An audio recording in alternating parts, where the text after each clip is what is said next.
Donc, bienvenue au Hackfest. Je me suis promis ce matin de remercier tout de suite le comité du Hackfest, puisque l'année passée, notre conférence a terminé comme vraiment pile à l'heure qu'on avait eue. Donc, je voulais remercier le comité du Hackfest de nous accueillir. Et c'est la deuxième année. Donc, Sylvain et moi, on fait des conférences sur les enquêtes informatiques. Puis, vous êtes habitués de venir ici avec des conférences sur la sécurité, le hacking. Voilà, ça fait 2 ans qu'on a du forensique. Donc, c'est génial. Merci beaucoup au comité du Hackfest, Patrick et toute son équipe. Donc, mon nom, c'est Nadia. Sylvain. On va parler de stratégie de fouille et de recherche de preuves numériques. Donc, qui je suis? Je suis conseillère en sécurité de l'information au Bureau de sécurité de l'information à l'Université Laval, au bureau, au BSI. Et je suis aussi depuis presque 1 an chargée de cours au Cégep Garneau, au programme d'attestation d'études collégiales en cyber-enquête. C'est une première cohorte. 2e cohorte l'année prochaine. Si vous voulez vous embarquer dans la cyber-enquête, gênez-vous pas.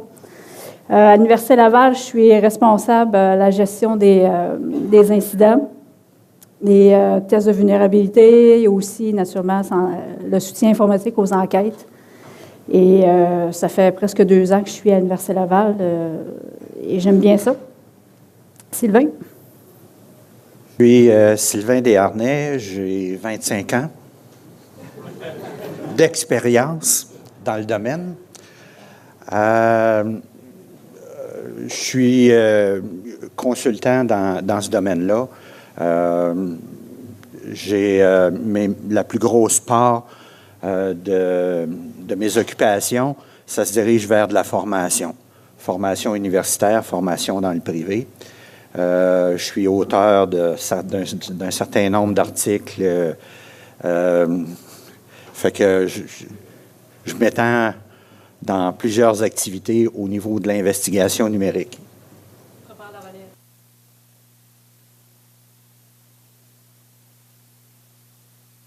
Il y a une chose qu'il faut dire ce soir à 19h.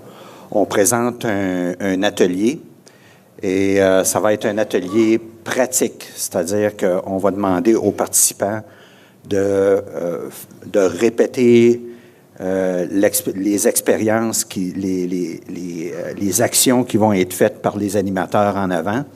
Et on a choisi de mettre en avant des jeunes de la relève, justement, pour leur permettre de faire leurs premières armes en termes de présentation. Et c'est des jeunes qui sont familiers avec les activités qu'ils vont présenter. Mais alors c'est ça, on veut préparer de la relève dans notre domaine. Donc, la conférence d'aujourd'hui, c'est un petit peu la suite de l'année passée. L'année passée, c'était Forensique 201. On avait parlé des 4 grandes étapes d'une enquête informatique, qui sont l'acquisition, la restauration, l'analyse et le rapport. Donc, on avait appelé ça Forensique 201. Techniques d'enquête et outils avaient été présentés au Hackerspace à l'été 2015. Et donc, c'était nos deux premières expériences en forensique avec le Hackfest. Les présentations sont toujours sur le channel YouTube de Hackfest. Donc, aujourd'hui,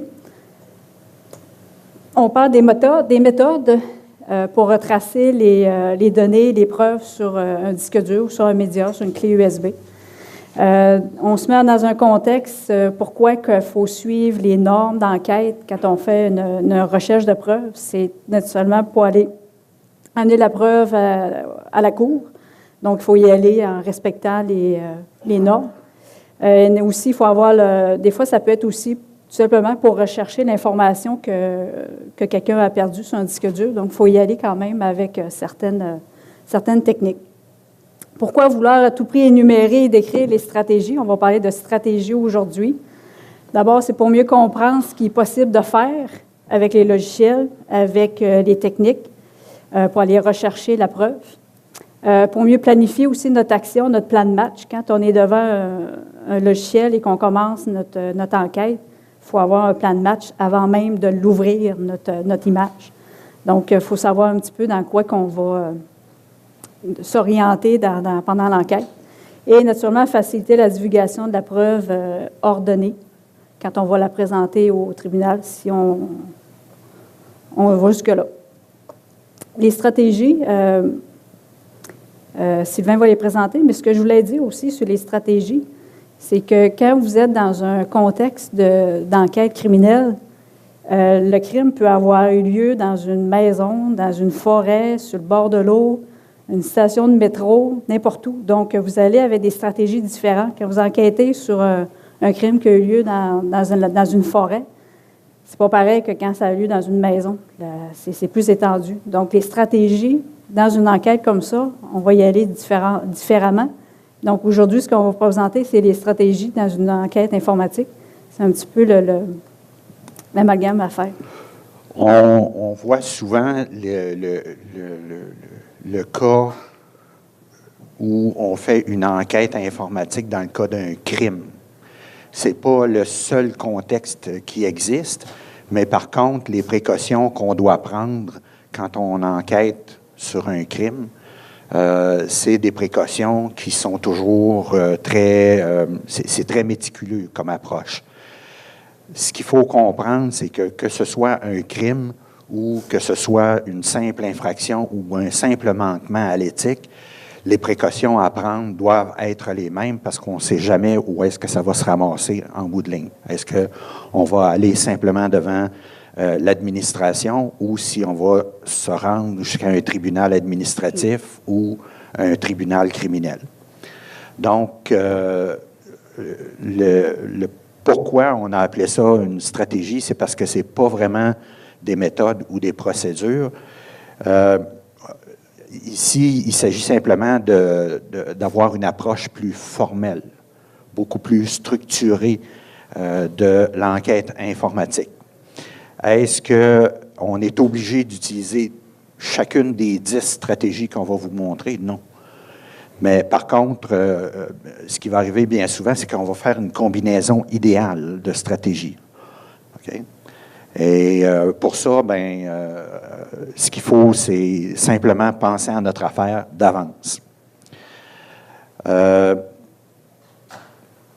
Voilà, fait que c'est une question de réflexion avant d'aborder l'investigation. Ça en a sorti, le PDF. Oh! On rembobine? Oui. On y est? Oui. OK. Parce que ici, on avait 3 tableaux, 3 colonnes, données, exploration du contenu et les métadonnées. Donc, c'est ça qu'on va vous parler. Oui, c'était un tableau résumé. Résumé. Bizarre. OK. C'est de l'informatique, alors on ne s'étendra pas sur les causes de ça. On va faire une enquête. On va faire une enquête. Alors, ici, on vous donne la définition classique de ce qu'est une métadonnée. C'est une donnée à propos des données. C'est tout simplement des éléments qui vont être soit à l'intérieur du fichier même, du fichier de données, ou des éléments qui vont être localisés à l'extérieur. Vous allez dire que c'est quasiment une lapalissade de dire ça. Les données en question, les métadonnées, sont soit dans le fichier, soit pas dans le fichier. OK?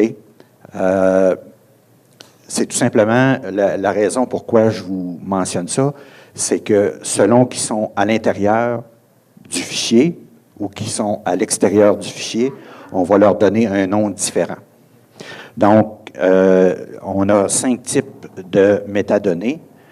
On a les intradonnées qui sont à l'intérieur du fichier, les paradonnées à l'extérieur, les extensions de fichiers qui sont un type de paradonnées, mais qui sont un type très spécifique. Les signatures de fichiers, dont on va vous parler, les propriétés des fichiers. Donc, les intradonnées sont localisées soit dans l'entête du fichier, soit dans le pied du fichier, c'est-à-dire après le bloc de données. Généralement, les données d'un fichier vont être localisées dans le milieu du fichier. Quand on regarde le code, alors on va voir l'entête, on va avoir les données et on va avoir le pied du fichier.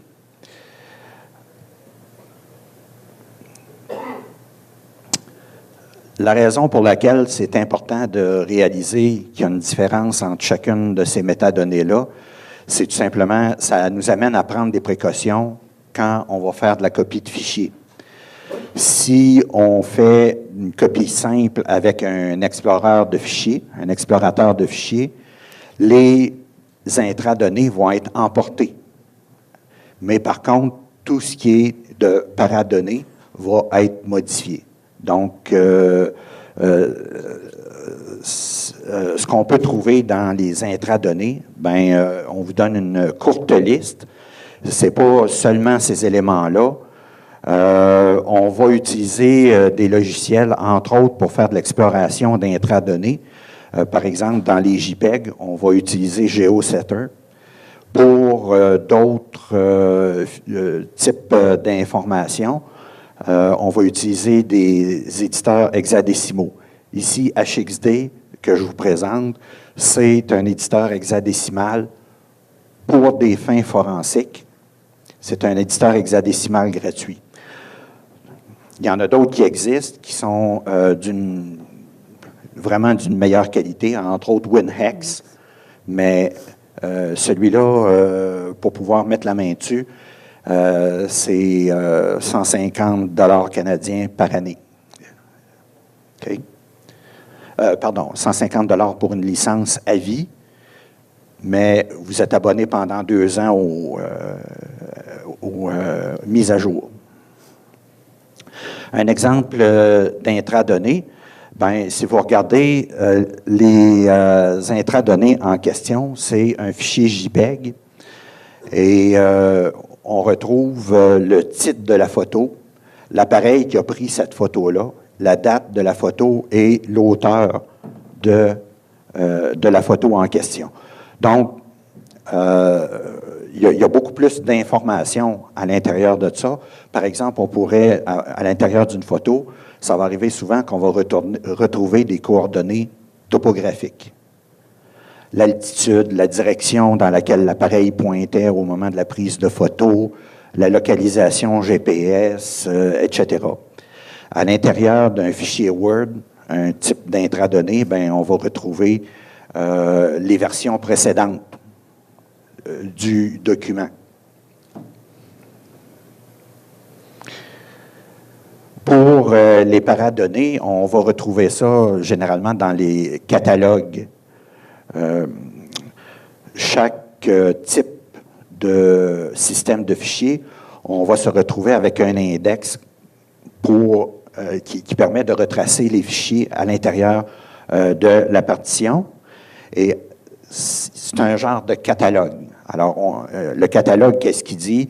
C'est tel fichier, il est localisé dans tel secteur, puis je suis capable de le récupérer de telle façon. Il y a tant de secteurs consécutifs, ça a été sauvegardé tel jour, telle heure, par telle personne.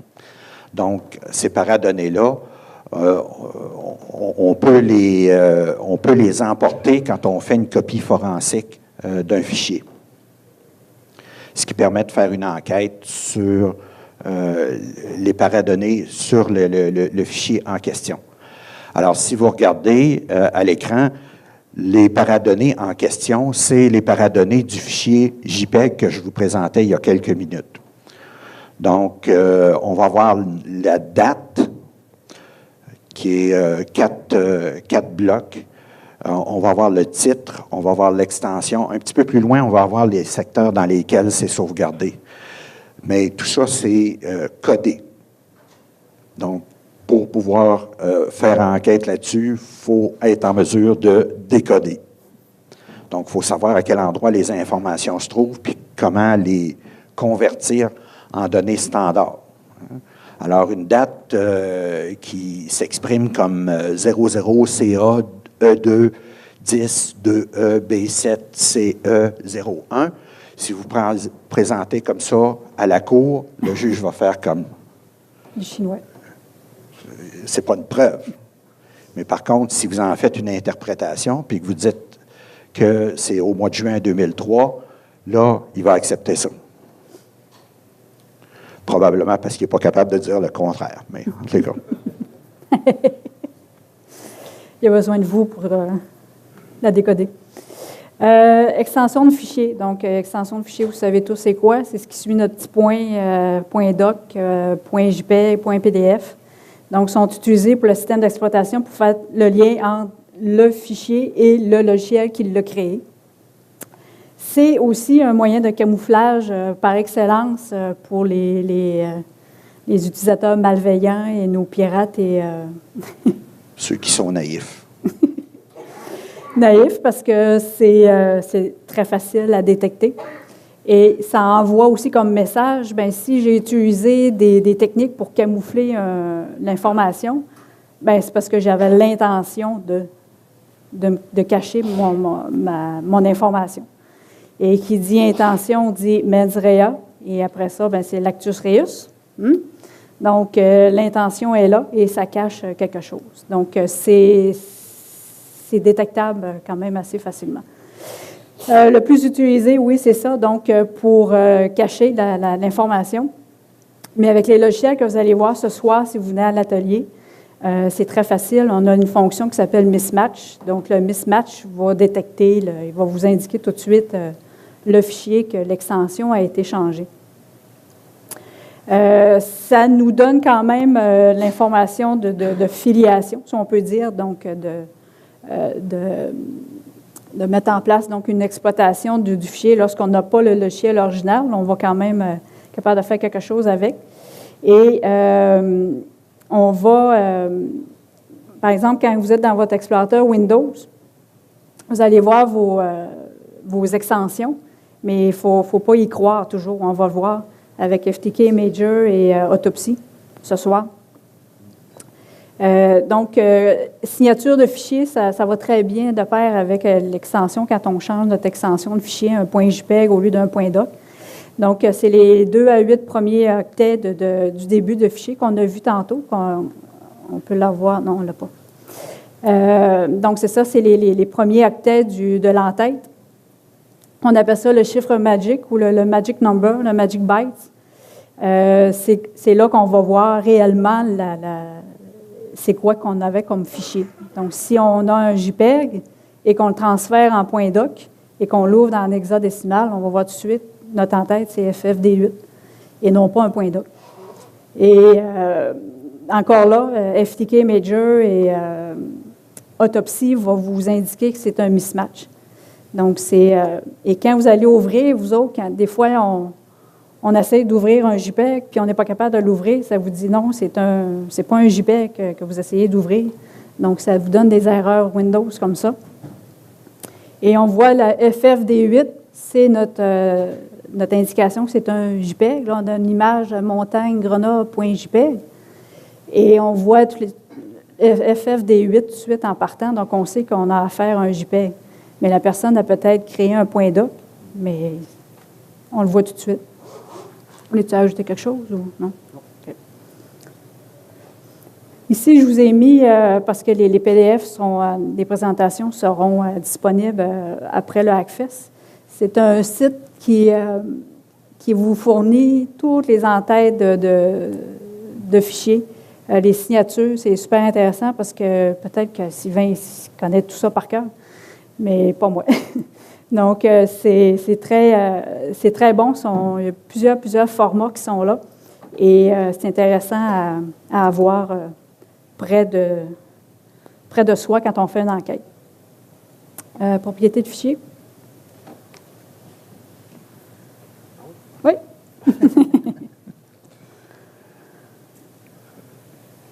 OK. Les propriétés de fichier, c'est des types de paradonnées, en fait. On va retrouver ça à l'extérieur du fichier. On va retrouver ça souvent dans le catalogue. La plupart du temps, en fait, ça va être dans ce catalogue-là. Et c'est des propriétés diverses. Hein? Alors, ça va être la date à laquelle le fichier a été créé, la date à laquelle le fichier a été modifié, l'auteur du fichier, etc. Donc, ça, c'est un style d'information qu'on va aller chercher. Je vous rappelle qu'on est en train de parler de stratégie de fouille. Donc, comment on va circonscrire les éléments qui constituent des preuves qu'on va fournir par la suite. Hein, on est en train de faire une investigation et on veut avoir une approche qui est très formelle de l'investigation. Donc, c'est un des éléments qu'on va rechercher. Si la personne qui est soupçonnée d'avoir volé des fichiers, bien, on sait approximativement à quelle date les fichiers ont été créés, donc on va centrer ça sur la date de création des fichiers. Et ça n'a rien à voir, si la personne a transféré ça sur une clé USB, par exemple, il y a des dates qui vont quand même suivre le fichier, qui vont être copiés en même temps que le fichier. Donc, voilà, ça c'est d'autres propriétés sur lesquelles on peut asseoir notre investigation. Les données. Alors, la liste des données qu'on va regarder, la façon, c'est plutôt la façon qu'on va regarder les données ici qui est concernée. Donc, l'exploration des données comme telles, les empreintes numériques, communément appelées le hash. Donc, si vous entendez parler de hash, la traduction française, empreinte numérique, et ça dit ce que ça veut dire. Quand on témoigne à la cour, il faut faire de la simplification. Hein? OK? Parce que les personnes qui sont là sont spécialisés en droit, ils ne sont pas spécialisés en informatique. Donc, il faut amener le vocabulaire à un niveau qui sont susceptibles qui est susceptible d'être pris en charge par ces personnes-là. Donc, si vous parlez d'empreintes numériques, ils vont faire le parallèle avec les empreintes digitales. Et c'est exactement ce qu'est cette utilisation du hash. On va aussi avoir des mots-clés, des phrases-clés, et on va utiliser des expressions régulières. L'exploration de données, on rouvre le fichier puis on regarde à l'intérieur. C'est un style d'exploration de données. Okay? Vous allez dire, encore une fois, c'est quasiment une évidence. Oui, sauf que quand on veut prendre une approche formelle, ben ça, c'est le genre d'évidence qu'il faut placer dans une petite case à l'intérieur de notre approche. Est-ce que oui ou non, on va ouvrir des fichiers? Soit dit en passant, avec un original, on n'ouvrira jamais un fichier sur un original, sauf si on a installé des fonctions de blocage, des logiciels de blocage ou un appareil qu'on appelle, devinez quoi, un bloqueur. Et un bloqueur forensique, ben c'est entre 250 et 700 $ US. Minimum. Hein? Il y en a encore des 5 000 et 10 000. Oui. En forensique, c'est sky is the limit. Hein? Oui. Les appareils, on les paye. C'est pas évident. Mais par contre, il y a des bloqueurs logiciels pour faire des petits jobs. Fait que, 50 pièces. Les bloqueurs logiciels? USB. Gratos. Ou gratuit. Oui. Ouais. Ah oui. Ou un petit tableau, ouais. 400 pièces à peu près. Oui. Fait que quand on fait de l'investigation numérique, il faut vraiment avoir l'équipement qui va avec. Donc, on va utiliser un bloqueur ou on va utiliser des fonctions lecture seule ou on va utiliser des logiciels qui sont en mesure de nous garantir que ça va être en lecture seule. Donc, je vous donne quelques bonnes adresses si jamais vous avez 1, 2, 3 000 piastres à mettre là-dessus, qui traînent dans votre portefeuille. Il y a des bonnes adresses. Par contre, il y a certains éléments qui sont gratuits. On regarde FTK Major et Autopsy. Dans ma consultation professionnelle, c'est de ça que je me sers. OK? parce que ça fait la job. Parce que je sais à quel endroit je vais trouver les informations. Alors, je n'ai pas besoin des logiciels commerciaux qui sont beaucoup plus... vous allez trouver le terme méprisant, là, mais c'est du Nintendo Forensic. Alors, c'est comme... Tout est automatisé, mais ça va vous coûter 3 000 US en partant. Fait que moi, j'utilise Autopsy. Autopsy est gratuit. C'est un des logiciels qu'on va vous présenter ce soir. USB Write Block, c'est gratuit. C'est un logiciel qui est offert à tout le monde. Fait que, donc, on peut se débrouiller à un coût qui est relativement modeste. Les empreintes numériques, comme je le disais, c'est comparable aux empreintes digitales. 2 fichiers avec un contenu différent ont très peu de chances d'avoir le même hash, la même empreinte numérique. Ça existe. L'Université de Stanford, après quelque chose comme 2 ans de recherche, puis du traitement sur des méga-ordinateurs, ont réussi à créer 2 fichiers avec un contenu différent, puis ayant le même hash. Ça, c'est quelque chose que des étudiants vont utiliser pour me relancer. Mais moi, je m'en fous parce que quand je m'en vais dans une entreprise puis que je tente de déterminer je tente de démontrer à la Cour que ce que je leur présente, c'est le même fichier que celui que j'ai saisi sur place ou que j'ai recueilli sur place à l'entreprise.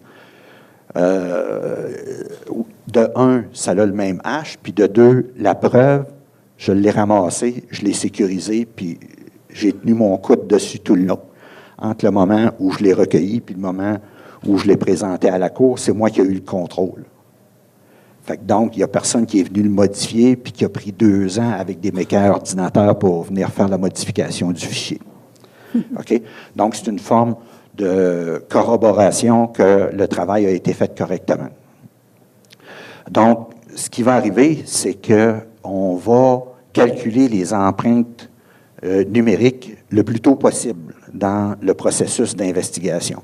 Je ramasse la preuve, automatique, je vais aller calculer le hash du média, puis le hash de chacun des fichiers sur le média.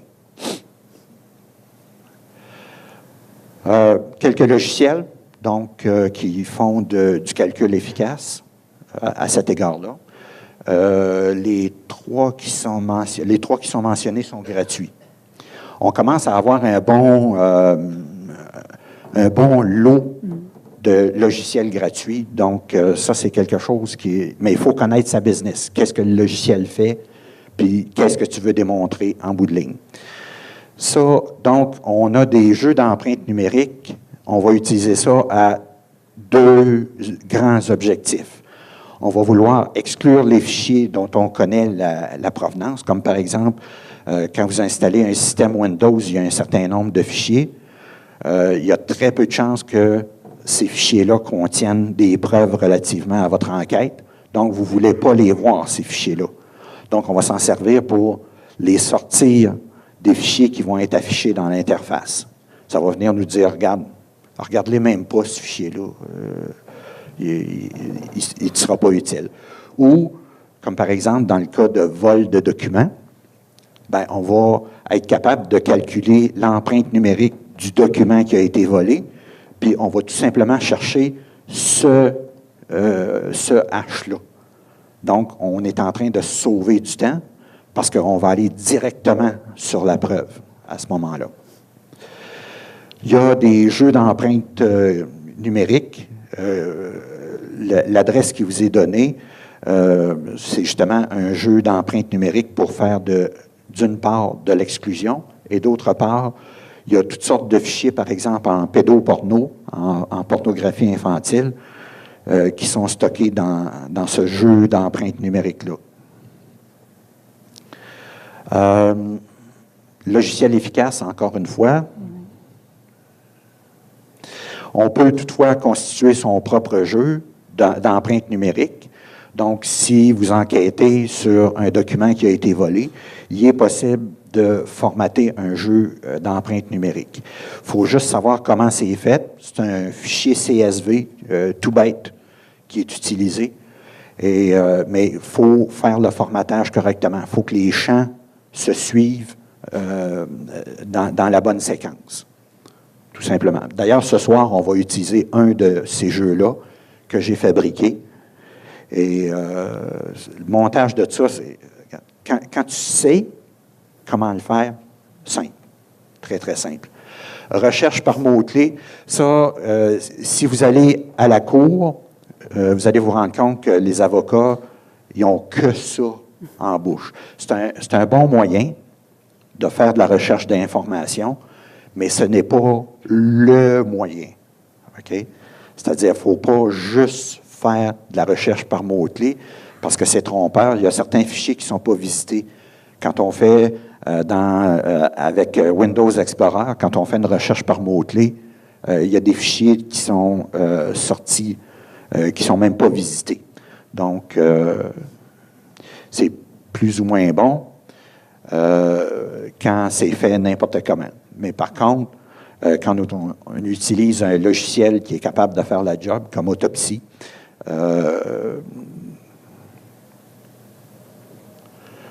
ça veut-tu dire que j'ai trop parlé? OK. Des causes de faux positifs, c'est-à-dire que de faux négatifs, par contre, alors, si vous cherchez le mot Desharnais dans un fichier, puis que vous l'écrivez en 2 mots, vous n'allez pas retrouver mon nom. OK? Ou si vous faites une erreur, vous l'écrivez sans un H, bien, encore une fois, OK? Alors, il faut avoir l'orthographe correcte, ça c'est de 1, mais il faut avoir l'orthographe qui a été utilisée aussi. Et parfois, ce que les personnes du milieu vont faire, c'est qu'ils vont s'entendre sur un certain vocabulaire. Alors, vous ne retrouverez pas héroïne décrit dans les textes que les malandrins s'échangent. Vous allez retrouver Blanche-Neige, vous allez retrouver de la blanche, de la farine, du sucre, toutes sortes de choses pour ne pas prononcer le mot, OK? Pour ne pas faire sonner de cloche. Donc, il faut connaître le vocabulaire du milieu sur lequel vous enquêtez.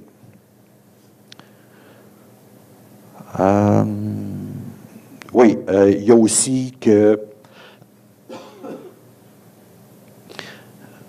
mauvais choix d'expression, les textes numérisés, quand on passe un texte au scanner, il y a des fois que c'est pas possible de retracer l'information, tout simplement parce que le scanner a fait une mauvaise interprétation des espaces, des lettres, des chiffres.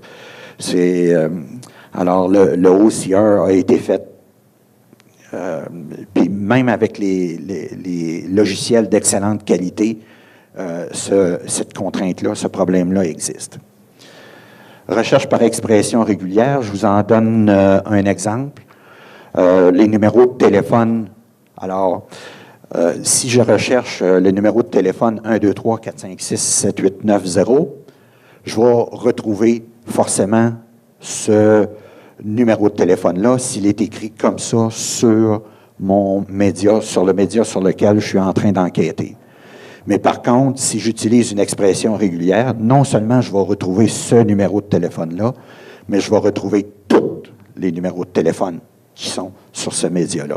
Donc, c'est un genre d'expression mathématique qui nous permet de dire à l'ordinateur, ben, tu vas retrouver les informations à tu vas retrouver les informations qui ont tel format, tel pattern.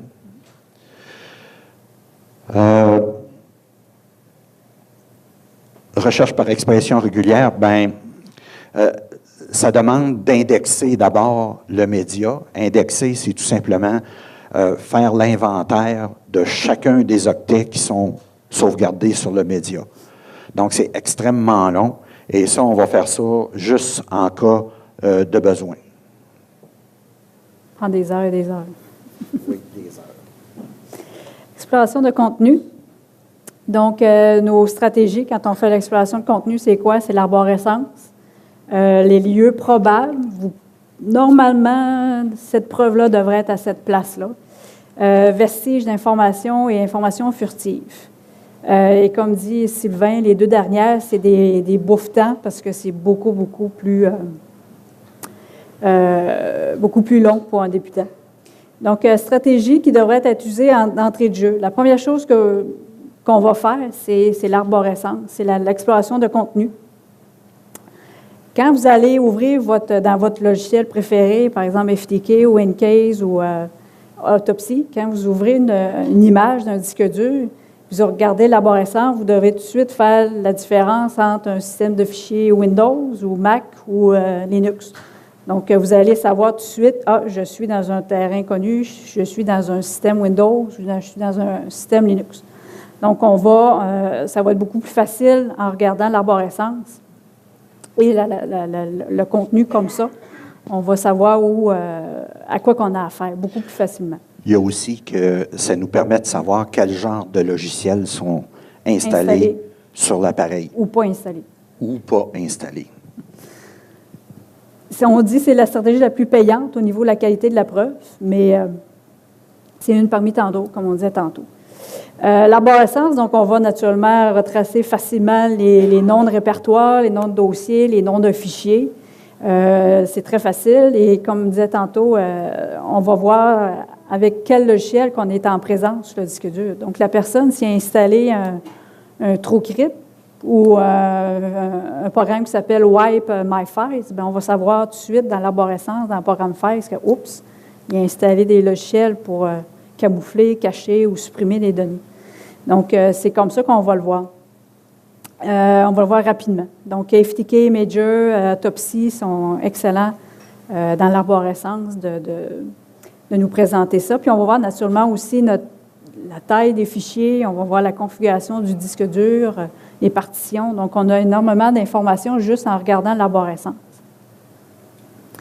Les lieux probables, j'ai sûrement du monde en Linux ici devant moi.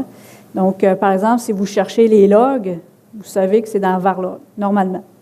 Donc, on sait que c'est une grosse probabilité qu'on va retrouver nos informations dans notre... Ça va avec l'exploration de l'arborescence.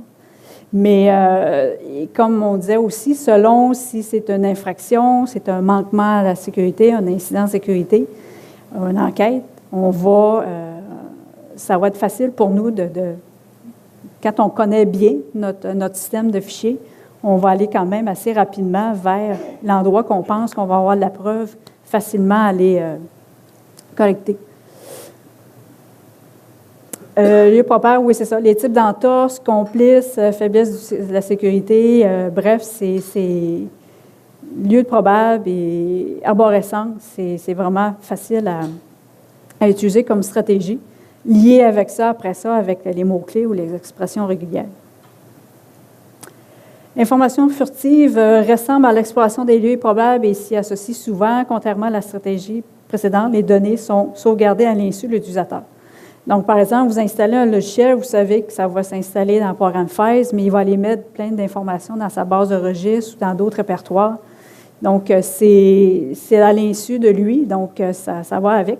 Mais c'est sûr que si on prend, par exemple, l'investigation Internet et l'utilisation de la suite Office, il y a nombreux de fichiers qui vont s'installer, des fichiers temporaires. Vous naviguez sur Internet, c'est des fichiers aussi qui peuvent être temporaires. Il y en a qui restent, mais c'est la base de registre, les cookies. Donc, sont là présentement, mais après ça, dès que vous fermez votre logiciel, il s'efface. Mais avec les logiciels d'enquête, on retrouve tout ce qui est disparu. Donc, c'est un bon... c'est important aussi de penser à nos informations furtives. Ce qu'il y a de particulier, justement, avec cette stratégie-là, c'est qu'il faut connaître sa business. Il faut savoir quelles traces vont laisser tel ou tel logiciel qui est utilisé par notre personne suspectée. Comme on disait, ça va aussi avec la raison pour laquelle vous enquêtez. Si vous enquêtez sur un disque dur d'un hacker ou d'un fraudeur, vous savez qu'il va y avoir un fraudeur probablement des fichiers Excel. C'est des documents Word. Donc, vous savez que vous allez aller dans mes documents. Normalement, il va les mettre là. Mais si c'est un hacker, vous êtes dans un autre monde, vous savez. Donc, ça va avec ça aussi. Quoi qu'il en soit, sur un ordinateur, quand on dit effacer, c'est pas vraiment effacer l'information. L'information numérique, une de ses caractéristiques, c'est la persistance. Donc, les données ont tendance à rester en place pendant un bon bout de temps. J'ai déjà eu une enquête. Le gars, il avait communiqué par courriel avec un complice. Il avait effacé le fichier. Il avait vidé la corbeille. Il avait enlevé la sécurité sur la corbeille. Puis, un an après, quand on a fait la perquisition, le fichier, je l'ai trouvé. OK? Fait que, si vous avez un secret que vous ne voulez pas que ça se sache, vous ne le dites pas à un ordinateur. OK? On s'entend là-dessus parce que il y a des fortes probabilités que ça va laisser des traces en quelque part. Et si vous laissez des traces, il y a des chances qu'on les retrouve. Donc, quand vous voyez de la publicité, hey, nous autres, on efface. Hey, OK, lâche-moi. La seule façon d'effacer vraiment un disque dur, il en existe. OK?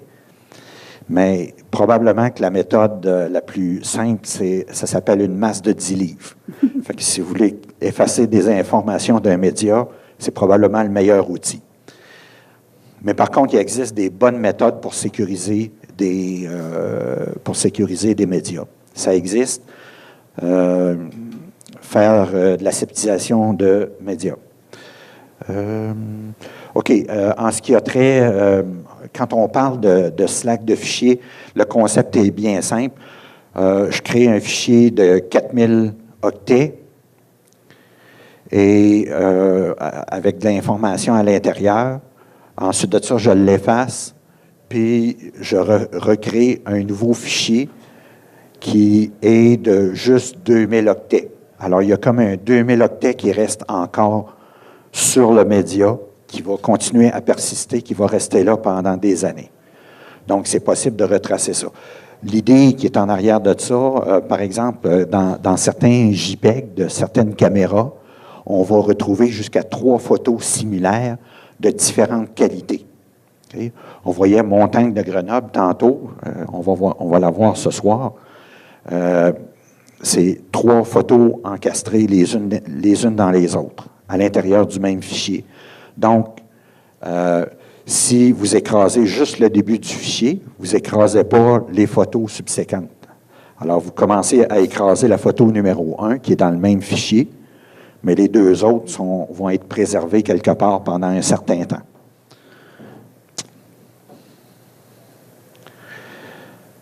Des vestiges d'information, bien, OK, je viens de vous parler du cas du JPEG, mais on peut parler des cas d'espionnage industriel où est-ce que les personnes ont ouvert des fichiers Word qui n'avaient pas d'affaires à ouvrir. En ouvrant le fichier Word, ils ont créé le fichier temporaire qui va avec Word. Il y a toujours un fichier temporaire qui se crée quand on rouvre un fichier Word. Ce qui fait qu'une fois qu'on le ferme, l'utilisateur a l'impression que ça disparaît, mais pour nous autres, le fichier, très, très simple, avec un logiciel comme FTK Imager qui est gratuit, on est capable d'aller rechercher cette information-là.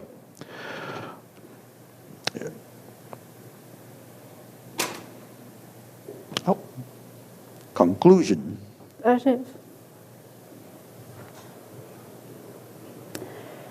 Comme conclusion, c'est, comme c'est marqué, la clé d'une bonne fouille, c'est d'utiliser un petit peu tout ce qu'on vient de vous présenter. Il n'y a pas une stratégie gagnante, il y en a plusieurs combinées ensemble. Donc, c'est super important. L'enquêteur qui va enquêter sur un crime va y aller aussi dans différentes stratégies. Même chose en informatique judiciaire, on va y aller avec différentes stratégies. Et ce que je dis à la fin, c'est pour y arriver à faire une enquête informatique, ça prend, oui, les bonnes procédures forensiques, des exigences aussi légales à respecter. Mais je dis souvent dans les cours que je donne à Garneau, c'est les 3 P, c'est des bons produits ou des bons outils, des bonnes pratiques, c'est la passion, la patience, la patience, la patience, et beaucoup de passion. Beaucoup de temps aussi, il faut être méticuleux. Comme professeur, j'en ai eu un très bon. Donc, je dis souvent que Sylvain, c'est mon mentor parce que il est génial. Donc, ça prend beaucoup de patience, beaucoup d'outils. Ça prend aussi, quand on y va en équipe, ça prend des bons collègues. Il faut savoir aussi se dispatcher la job. Excusez si j'ai dit ces mots-là, mais c'est ça. Mais comme lui, consultant tout seul, moi, je ne suis pas tout seul à l'université quand je fais ça, des enquêtes. Mais c'est ça. C'est beaucoup de stratégie, des bons outils, du bon matériel. Comme on a vu et qu'on va voir ce soir, les outils sont gratuits. Il y en a de très bons aussi commerciaux, mais qui coûtent très cher. Mais vous pouvez faire une belle petite enquête sur faites-vous une image de disque dur, puis après ça, amusez-vous avec les FTK. Vous allez trouver bien des choses que vous pensez que vous aviez supprimées pour de bon. Donc, je vous donne aussi 2 liens à la fin. Si vous voulez justement pratiquer Digital Corpora et Linux Leo, 2 très bons sites pour télécharger gratuitement des fichiers pour apprendre à jouer. Moi, je dis souvent, je joue avec mes outils, c'est ça, il faut jouer. Mais par contre, le meilleur moyen de vous initier à ça, c'est d'utiliser ces gratuiciels-là sur votre propre appareil. Parce que vous savez ce qui était là, ce qui a existé, ce qui devrait plus être là. Donc, le jour où vous allez faire ça, vous allez avoir peur. Votre perspective va changer, je vous jure. Vous ne verrez plus les ordinateurs de la même façon. Fait que quand, s'il y en a dans la salle, je sais que majoritairement, c'est des gens de sécurité. Il y a peut-être un petit nombre de pirates dans l'assistance.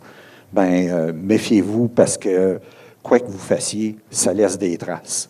Et pour les gens de sécurité, bien, quoi qu'il arrive, ça laisse des traces. Un des problèmes avec les ateliers et les conférences qu'on vous présente, c'est que c'est un petit peu des moyens magiques. Puis vous sortez d'ici en vous disant « Ah, je le sais comment faire. » Sauf que là, ce qu'on ne vous a pas raconté, bien, effectivement, c'est tout le côté procédural, tout le côté légal qui doit être rencontré aussi. Parfait. Merci beaucoup.